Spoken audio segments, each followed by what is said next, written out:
नमस्कार, म विजय विक्रम सोमरे मगर बुटोल वितरण केन्द्रबाट। आज हामी एनसीसी ग्रुपले चलाउनु भएको एनए गट्स ट्यालेन्ट को प्रतियोगी स्वरूप सम्भवतः हामी तेस्रो प्रतियोगी हौं। हामी कुनै त्यस्तो विशेष सांगीतिक क्षेत्रमा ज्ञान भएका त होइनौं। हामी धेरै जसो यही गुल्मी पाल्पा सेरोफेरेका मानिसहरू छौं। अहिले हामी यहाँ 5 जना लुम्बिनी प्रादेशिक कार्यालय अन्तर्गतका विभिन्न कार्यालयहरूमा कार्यरत छौं र एउटा साथीभाइ बसेर एउटा सानो रहर प्रस्तुत गर्ने जमर्को गरेका छौं।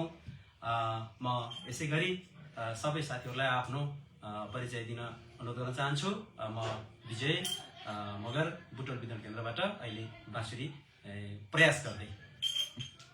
नमस्ते, म भक्त झेडी लुम्बिनी प्रादेशिक कार्यालय अन्तर्गत ट्रान्सफर वर्कसपमा कार्यरत छु। म चाहिँ आज मादल बजाउने जमर्को गर्दैछु। नमस्ते, त्यसैगरी म बाबुराम गेवाली, म बुटोल वितरण केन्द्रमा कार्यरत छु। आज म यो मजुरा लिएर आएको छु। नमस्ते, मेरो नाम रविन्द्र बुढा। म चाहिँ महिना सम्पत्ति 125 प्रकार भन्ने आयोजनामा म आजको यो सांस्कृतिक कार्यक्रममा चाहिँ यो खैजडीको बजाउने भूमिका खेलिरहेको छु। नमस्ते, म रामबहादुर रेग्मी लुम्बिनी प्रादेशिक कार्यालयबाट म हार्मोनियममा छु अहिले।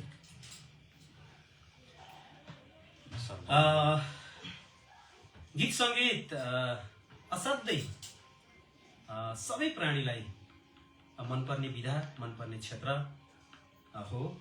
त्यसमा हामी मानव जाति, मानव सभ्यताको सुरुवात सँगसँगै सङ्गीतमा रम्ने, सुख होस् या दुःख सङ्गीतको सहारा लिने र पछिल्लो समयमा सङ्गीतले मान्छेलाई एक खालको मानसिक चिन्ता मुक्त गराउने साधनको रूपमा पनि पछिल्लो समय विकसित हुँदै गएको पाइन्छ। विश्व परिवेशमा हेर्ने हो भने यसका धेरै विधाहरू छन्। ती विधाहरूमध्ये हामी यहाँ निकै पुराना तर चर्चित लोकलयमा आधारित केही लोकलय गीतहरूका केही त्यसको गीतहरू त्यस वाद्यवादनबाट बजाउने प्रयास गर्नेछौँ। र सुरुवाती चरणमा पहिलो पटक हामीले राष्ट्रकवि माधव घिमिरेज्यूले रचना गर्नुभएको नेपाली हामी रहौला कहाँ नेपालै नरहे भन्ने गीतको बोल नातिकाजीको स्वरमा सजिएको यो निकै कालजयी गीतलाई हामीले प्रस्तुत गर्ने जमर्को गरेका छौँ। यहाँहरूले अवश्य सुनेर हामी कलाकार कोही होइनौँ, मैले अघि नै निवेदन गरेँ, रहर मात्रै गरेका हौँ, यो रहरलाई स्वीकारिनुहोस्। अब हामी गीतबाट सुरु गर्छौँ।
प्रयास स्वरूप पस्क्यौँ। यसमा धेरै कमी कमजोरीहरू त्रुटिहरू हामी आफै पनि महसुस गरेका छौँ। मलाई लाग्छ यहाँहरूले पनि त्यसलाई यिनी विद्यार्थी हुन् भन्नेको रूपमा बुझिदिनुहुन्छ र त्यही रूपमा स्वीकार हुनेछ। र भन्नु सर के छ तपाईँलाई आज यो एनसिसी ग्रुपले एउटा हामी कार्यरत कर्मचारीहरूको अफिसको समय अफिसमा गर्ने काम अफिसमा दिने आफ्नो सिप अफिसमा गर्ने आफ्नो सेवाका अतिरिक्त छरिएर रहेका कर्मचारीहरूलाई एउटा सङ्गीतको माध्यमबाट विविध विधाहरूमध्ये यो सङ्गीतको विधाको माध्यमबाट हामीलाई यसरी एउटा प्लेटफर्म दिएको छ। यसमा तपाईँलाई कस्तो लागिरहेको छ बाबुजी? यो एनसिसी ग्रुपलाई सर्वप्रथम त यो हाम्रो यो प्रयासलाई जोड्ने ठाउँ दियो, प्लेटफर्म दियो, त्यसको लागि धन्यवाद दिन चाहन्छु। यसले गर्दा हामी सबै कर्मचारीहरू हामी सीमित काममा मात्रै छैनौँ, हामी मनोरञ्जनतिर पनि छौँ र हाम्रो छुट्टै हाम्रो संसार छ भन्ने कुरालाई देखाउन पनि हामीले सकेका छौँ यसै मार्फत। धन्यवाद छ।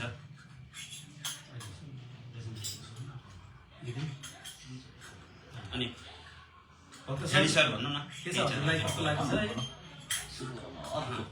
ढिला नगरिकन हुन्छ, हामी यसै गरी अब सानो दोस्रो प्रस्तुति यो प्रस्तुत गर्न गइरहेका छौँ, मिलाउने कोसिस गर्दैछौँ। यो पुरानो लोकलयमा आधारित निकै कालजयी गीत छ। यो पनि यसलाई पनि हामी यसलाई पछ्याउने कोसिस गर्नेछौँ। सुनेर साथ दिनुहोला। यसका रचनाकार हुनुहुन्छ कल्याण शेरचन र यसका गायक द्वय हुनुहुन्छ कल्याण शेरचन र छत्र गुरुङ। 16 वर्षे उमेरैमा। अब बाँकी गीत भयो है त।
थियो।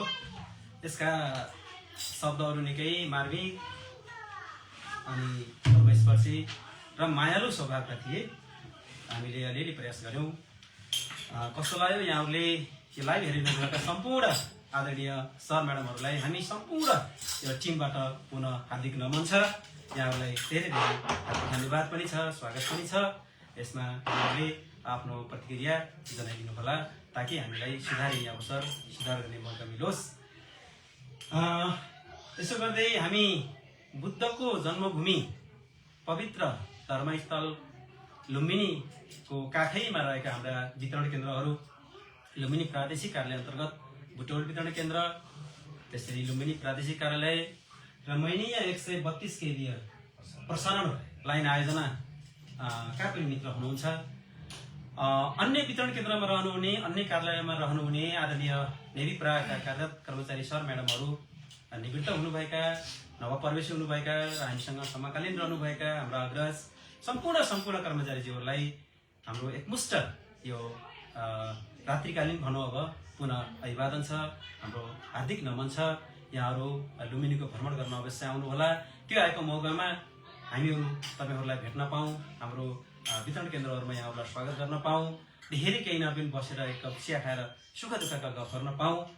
त्यति भन्दै, त्यति अनुरोध गर्दै हामी अब दोस्रो अन्तिम प्रस्तुति, अझै एउटा बाँकी छ, 4वटा प्रस्तुति, त्यसतर्फ लाग्छौँ। र यो गीत पनि निकै चर्चित पुरानो गीत छ।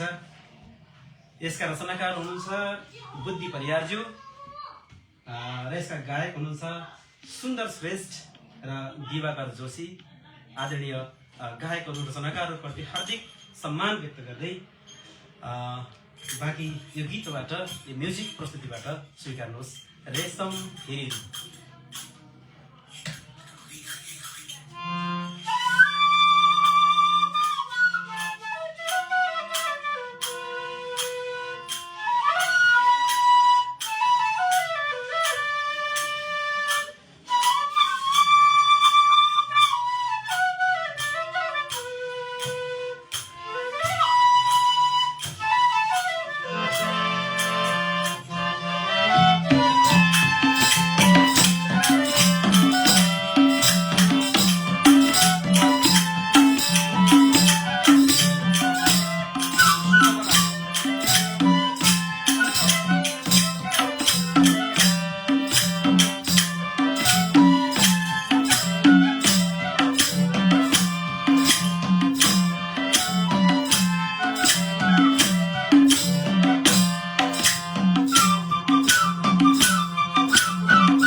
पनि विश्वास छ सबैले यत्तिकै माया स्नेह र साथ सहयोग दिइरहनु भएको छ। पुनः सम्पूर्ण यो हामीलाई प्रत्यक्ष हेरिरहनु हुने र यसलाई भोलि पर्सि रेकर्डेड हेर्नु हुने पनि सम्पूर्ण सर म्याडमहरूलाई पुनः हामी हार्दिक नमन गर्न चाहन्छौँ, हार्दिक धन्यवाद दिन चाहन्छौँ। अब हामी प्रस्तुतिको अन्त्यमा आइसकेका छौँ। हाम्रो हार्मोनियम बजाउने भाइ, हामी कर्मचारी, हामी साथीभाइ, कस्तो लागिरहेको छ राम सर तपाईँलाई? ठिक छ, राम्रो लागिरहेको छ। यस्तै गरी हाम्रो यता आयोजनाको सर हुनुहुन्छ रविन्द्र बुढा सर। के छ रविन्द्र सर? खुसी लागिरहेको छ है मलाई। यो सानो सांस्कृतिक वाद्यवादन कार्यक्रममा चाहिँ यो खैँजडी बजाउने चाहिँ मलाई चाहिँ बोलाउनु भएको यो हाम्रो तयारी धेरै थियो र थिएन नि सर? थिएन खास यो जो रमाइलो गरौँ भनेर। खुसी लागिरहेको छ होइन। अब केही कमी कमजोरी भयो हजुरहरूले कमेन्ट गर्न सक्नुहुन्छ है, एकदम एकदम सुधारका होस् कि है। त्यस्तै हाम्रो लुम्बिनी प्रादेशिक कार्यालयमा विशेष गरी वर्कसपमा अलिक बढी दक्षता राख्ने हाम्रो प्राविधिक हुनुहुन्छ फर्मेन भक्तबहादुर झेडी सर। के छ प्रतिक्रिया झेडी सर? ठिकै छ, आज यसरी जोडिन पाउँदा खुसी लागेको छ। अब मादल जानी नजानी बजाएको छु, बिगारेको भए अन्यथा नलिनु होला, सिक्दैछु। फेरि मादलले पनि धोका दिएको छ, जाडोमा अलिक ओसिदो रहेछ, त्यति राम्रोसित बजिरहेको छैन। फेरि बन्द गड्डामा साउन्ड पनि त्यति राम्रोसित सुन्ने छैन होला, माफ गर्नु होला, मिलाएर सुनिदिनु होला। अनि बिटोल वितरणमा केन्द्रमा कार्यरत हाम्रा प्रिय मित्र बाबुराम घेवालीज्यू, के छ अहिले समग्र प्राधिकरणको विषयमा तपाईँलाई केही यसो सानो जिज्ञासा राख्ने इच्छा छ भने हामीलाई एडमिनज्यूले यो साङ्गीतिक विषय बाहेक अरू पनि केही भनाइहरू, तपाईँलाई मनाउन लागेका कुराहरू, व्यवस्थापकीय पक्षतर्फ अनि तपाईँको यो पछिल्लो कर्मचारी वृत्ति विकासमा भएका विभिन्न पक्षहरू लगायत यावत कुराहरूमा आफ्नो धारणा सकारात्मक ढङ्गले राख्न सक्नुहुन्छ भन्ने अनुमतिले केही छ भने राखिदिनु म अनुरोध गर्न चाहेँ। धन्यवाद विजय सर, हजुरले मलाई केही कुरा राख्न भनेर भन्नुभएको छ। यो विशुद्ध मनोरञ्जन कार्यक्रम, यसलाई चाहिँ मैले हाम्रो सेवा सुविधा र अरू कुरातिर खासै जोड्न चाहिनँ। हामी मनोरञ्जन गरौँ र रमाउँ, अरू हाम्रा त्यस्ता अरू कुराहरू राख्ने ठाउँ अरू पनि छन्, त्यहाँ राखौँला। अहिले विशुद्ध मनोरञ्जन मात्रै गरौँ भन्छु मैले। ठिकै छ, धन्यवाद उहाँलाई। यो विशुद्ध अब हामीले अलिअलि जानी नजानी टुटी फुटेका साथीहरू जोडिएर प्रस्तुति गर्ने जमर्को गरेका छौँ। यसलाई यसै रूपमा बुझिदिनु होला।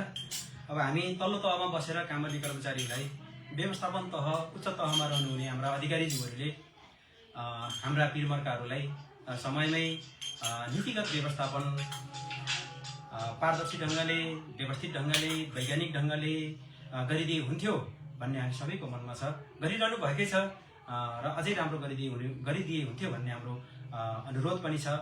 सरुवा प्रणाली होस्, नियुक्ति प्रणाली होस्, यी पक्षमा सेवा सुविधा, वृत्ति विकासका अवसरहरू हुन्, यी कुराहरूमा सुधारिएको छ, अझै सुधारिँदै जाओस्, हाम्रा पीरमर्काहरूको सही सम्बोधन होस् भन्ने हामी सबैको मौन समर्थन छ। त्यसमा म यति निवेदन गर्दै अन्यथा भएको भए क्षमा पनि चाहन्छु। त्यति भन्दै हाम्रो अन्तिम प्रस्तुति यो पनि झ्याउरे लोकलाइमै आधारित एउटा गाना छ। यसका रचनाकार हुनुहुन्छ पदम विष्टज्यू र यसका गायक हुनुहुन्छ पदम विष्ट र तारा लामा। यहाँ तपाईँहरूले सबैले सुनिरहेको गाना हो। छातीमा मेरो यो छोटो भोटो, कम्मरमा फुटपेटो भन्ने गानालाई अब हामी प्रस्तुत गर्न गइरहेका छौँ। बाँकी सुनिदिनु होला आज।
साथीहरूलाई निकै मनोरञ्जन उत्साहपूर्ण सहयोग गर्नुभयो। मादलमा हुनुहुन्थ्यो भक्त झ्यानी सर लुम्बिनी प्रादेशिक कार्यालयबाट, त्यस्तै झमरामा हुनुहुन्थ्यो बाबु गेवाली बुटोल वितरण केन्द्रबाट, हार्मोनियममा साथ दिँदै हुनुहुन्थ्यो रामबहादुर रेग्मी लुम्बिनी प्रादेशिक कार्यालयबाट, र हाम्रो डम्फुमा निकै जोसिलोको साथ गीत पनि गाएर साथ दिँदै हुनुहुन्थ्यो मैनिया 132 पर्सनल लाइन आयोजना कार्यालयबाट। यति भन्दै हाम्रो प्रस्तुति यही सकिएको पनि हामी निवेदन गर्न चाहन्छौँ। हस्त सबैलाई नमस्ते, शुभरात्रि, शुभ जय नरिपराज, जय नरिपराज। धन्यवाद एनसीसी टिम, एडमिनज्यू धन्यवाद, नमस्ते।